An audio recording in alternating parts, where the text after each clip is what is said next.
Friends, कैसे हैं आप लोग। उम्मीद करते हैं जो भी हम लोग की पढ़ाई हो रही है वो आप लोग को समझ में आ रही होगी। आज हम लोग क्लास 10th के साइंस का एक नया टॉपिक लेके आ गए हैं। टॉपिक कहीं इससे बेटर है कि पूरा नया चैप्टर लेके आ गए हैं। तो हम लोग का फिजिक्स का फर्स्ट चैप्टर लगभग खत्म हो गया था। आज हम लोग अपने केमिस्ट्री का फर्स्ट चैप्टर की शुरुआत करेंगे। तो केमिस्ट्री का जो फर्स्ट चैप्टर हम लोग जिसकी बात करने वाले हैं वो है रासायनिक अभिक्रियाएं एवं समीकरण। अब देखिए, रासायनिक अभिक्रिया एवं समीकरण समझने के पहले रासायनिक अभिक्रिया क्या होती है ये जानना जरूरी है। क्लास 9 में वैसे इसके बारे में कुछ हम लोग को डिटेलिंग दी गई थी, बट क्लास 10 तो जरूरी तो नहीं सब लोग क्लास 9 में मन लगा पढ़े हो, ठीक है। उसके लिए परेशान होने की जरूरत नहीं है, जो हो गया सो हो गया। अब हम लोग यहाँ पे क्लास 10 में फिर से एक नई शुरुआत करेंगे और जो भी जरूरत पड़ेगी उस चीज की हम बात करेंगे। तो सबसे पहले हम बात करेंगे यहाँ पे दो तरह की अभिक्रियाएं दो तरह के परिवर्तन होंगे, एक भौतिक परिवर्तन, एक रासायनिक परिवर्तन। ध्यान दीजिए, हम लोग के अगल बगल आप देखते हैं कोई ना कोई चीज में, जो भी चीज हम लोग के अगल बगल पड़ी रहती है, जो भी चीज वातावरण में पड़ी रहती है, उसमें कुछ ना कुछ परिवर्तन होते रहते हैं या कुछ ना कुछ परिवर्तन हमेशा आता रहता है। तो ध्यान दीजिए, हमेशा हम लोग के अगल बगल जो परिवर्तन होंगे वो केवल और केवल दो प्रकार के हो सकते हैं। एक होता है भौतिक परिवर्तन और दूसरा हो सकता है रासायनिक परिवर्तन।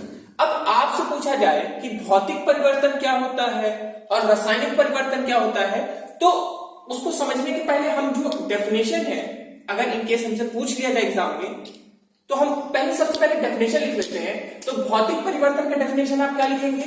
वे परिवर्तन जिसमें पदार्थ की भौतिक अवस्था, आकार एवं भौतिक गुण में परिवर्तन होता है उसे हम भौतिक परिवर्तन कहते हैं। तो देखिए, ध्यान दीजिए, इसमें क्या क्या परिवर्तन होगा?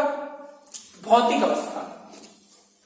अब भौतिक अवस्था की अगर हम बात करें तो हमारे पास तीन तरह की भौतिक अवस्थाएं होती हैं। इसको पॉज करके आप नोट कर लीजिएगा। तीन तरह की भौतिक अवस्थाएं होती हैं, ठोस, द्रव और गैस। ध्यान दीजिए, जब भी कोई वस्तु ठोस से द्रव बने या ठोस से गैस बने, मतलब इन तीनों में जो भी अवस्था रहे उसमें परिवर्तन हो जाए, तो उसी को हम भौतिक अवस्था परिवर्तन कहेंगे या भौतिक परिवर्तन कहेंगे। एग्जांपल के लिए आप मान लीजिए बर्फ का गलना हमने दिया है। बर्फ पहले क्या था? बर्फ पहले ठोस रूप में था, बर्फ गल गया। बर्फ गल गया तो वो किस अवस्था में आ गया? द्रव रूप में आ गया। और बर्फ को और हम थोड़ी ऊष्मा दे दें, ऊष्मा हम बढ़ा दें थोड़ा, तो वह जो बर्फ है वो हो सकता है कि पानी बने और पानी से सीधे क्या बन जाए? भाप बन जाए। तो यहां पे क्या हुआ? अवस्था में परिवर्तन हुआ। तो ऐसा परिवर्तन जिसमें अवस्था में परिवर्तन हो उसे हम क्या बोलेंगे? भौतिक परिवर्तन बोलेंगे। साथ में आकार में परिवर्तन भी हम कह सकते हैं। जैसे कोई चीज थी, उसके ऊपर कहीं से बल लग रहा है, कुछ हो रहा है, इसका आकार चौकोर था या चौकोर से इसका आकार बदल गया, तो ये भी एक तरह से हमारा क्या कहलाएगा? ये भी हमारा एक तरीके से कहलाएगा भौतिक परिवर्तन। तो एकदम क्लियर सी बात करते हैं कि वे परिवर्तन जिसमें पदार्थ की भौतिक अवस्था के बारे में मैंने आपको बता दिया, ठोस, द्रव, गैस। क्लास 9 में भौतिक अवस्था एक पूरा केमिस्ट्री में पहला चैप्टर ही था, जिसमें आपको पढ़ाया गया था कि भौतिक अवस्थाएं क्या क्या होती है। तो भौतिक अवस्था में परिवर्तन हो, उसके आकार में परिवर्तन हो या भौतिक गुणों में। अब देखिए, भौतिक गुण कौन कौन से होते हैं? जो भी चीजें हम लोग अपने 5 तरह के, आप लोगों को पता होगा ना, हम लोग के पास 5 तरह के सेंस ऑर्गन्स होते हैं जिससे हम चीजों को महसूस करते हैं, देख के, सूंघ के, सुन के। तो जो भी भौतिक गुण होते हैं हम उनको देख के पहचानते हैं या सूंघ के पहचानते हैं। जैसे हो सकता है उसके महक में परिवर्तन आ जाए, हो सकता है उसके आकार में परिवर्तन आ जाए, तो ऐसे परिवर्तन को हम भौतिक गुण कहते हैं। तो जहां पे ये 3 तरह के परिवर्तन हो या इस तरह के परिवर्तन हो उसे हम बोलेंगे भौतिक परिवर्तन। बोलिए, आई बात समझ में? उदाहरण है बर्फ का गलना, जल का जमना, और भी है। यहाँ पे दोनों की जो बात हमने किया, इसमें अवस्था परिवर्तन की बात करेंगे। और अवस्था परिवर्तन के संग अगर हम सही बताएं तो आकार परिवर्तन भी हो रहा है यहाँ पे। जैसे जब कोई हमने बर्फ लिया, बर्फ जब तक जमा था तो चौकोर था, और जैसे इसकी अवस्था में परिवर्तन हुआ, ये पानी बन के फैल गया, तो आकार में भी परिवर्तन हो गया। तो ऐसे परिवर्तन को हम क्या बोलेंगे? भौतिक परिवर्तन बोलेंगे। आगे चलते हैं रासायनिक परिवर्तन पे। देखिए, अब हमें मेनली पढ़ना ये है, भौतिक परिवर्तन की हमें यहां बात ही नहीं करनी है। बट आपको ये जानना है कि भौतिक और रासायनिक परिवर्तन में क्या अंतर होता है।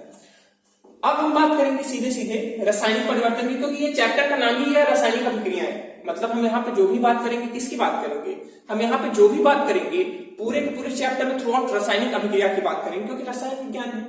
रासायनिक विज्ञान में तो हम रासायनिक परिवर्तन की बात करेंगे, भौतिक परिवर्तन से हमारा क्या लेना है।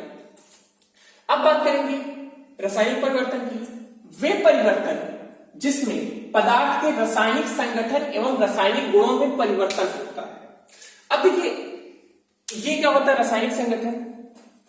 जैसे मान लीजिए हमने आपको कहा कि पहले 3 कण इस तरह थे, और जब ये परिवर्तन हुआ तो ये कुछ इस तरीके से हो गए।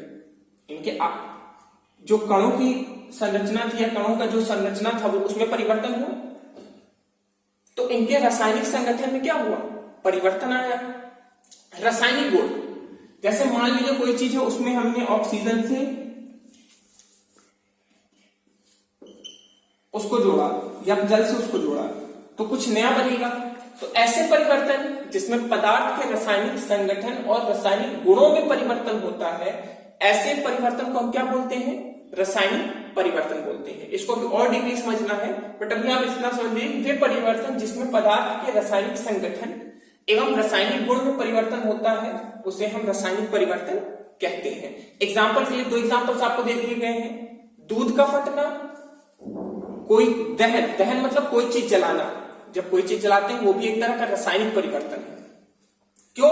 क्योंकि जब कोई चीज जलाते हैं, मान लीजिए हम लकड़ी जला रहे हैं, लकड़ी जो होता है कार्बन का बना होता है, उसको अब कोई भी चीज को जलाने के लिए क्या आवश्यक है, ऑक्सीजन। ये चीज हमेशा ध्यान रखिएगा, ऑक्सीजन नहीं होगा तो कोई भी चीज नहीं जलेगी।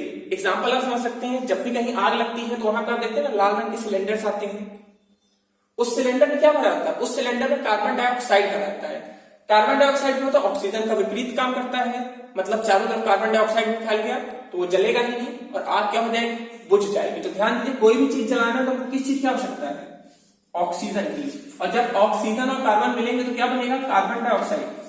तो ध्यान दीजिए कोई भी चीज को जलने को हम क्या बोलेंगे, दहन बोलेंगे। साथ में जंग लगना, कोई भी चीज लोहे का सामान कुछ दिन तक हवा खुली हवा में पड़ा रहेगा, वो भी एक तरह का हमारा कौन सा प्रोसेस है, वो भी हमारा एक तरह का रासायनिक अभिक्रिया है।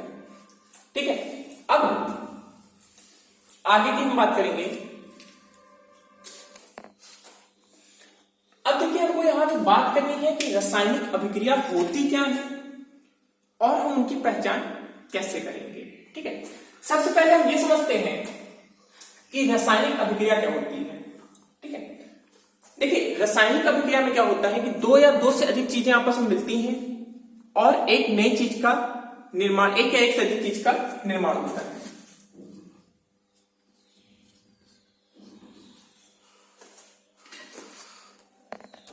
तो देखिए सबसे पहले हम समझ लेते हैं रासायनिक अभिक्रिया क्या होती है।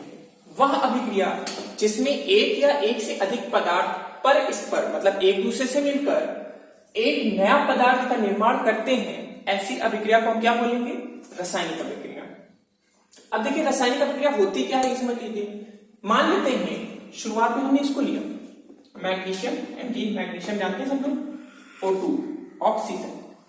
जब रासायनिक अभिक्रिया होगी तो ये दोनों मिलकर क्या बनाएंगे, ये दोनों मिलकर बनाएंगे मैग्नीशियम ऑक्साइड MgO, बैलेंस ये हो गया बैलेंस। ठीक है, 2MgO। अब देखिए ध्यान दीजिए यहां पे कुछ चीजें और समझ लीजिए। जब भी रासायनिक अभिक्रिया में जो चीजें ली जाती हैं,